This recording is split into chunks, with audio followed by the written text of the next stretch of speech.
yun na nga kasi about mother, ang ano, di ba? Ikaw, ano yung hindi, dala-dala mo na aral sa'yo ng mom mo?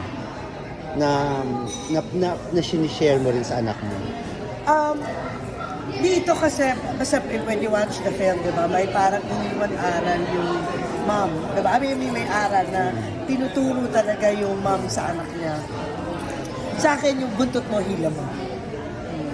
Whatever you do, pananagutan mo yan, responsibilidad mo yan.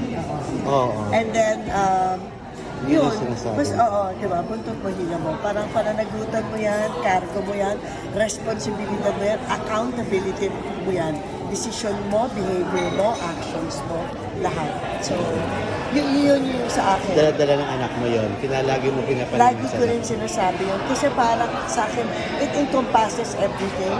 Di ba, yung integrity mo sa human being, yung empathy mo, yung kindness mo, lahat yun, lahat ng actions mo, lahat ng magiging decision mo, di ba, iyo yun. Walang, di ba, hindi mo pwedeng i-blame sa iba, ipasa sa iba, iyo yun. Okay. Last na lang ako, Pai.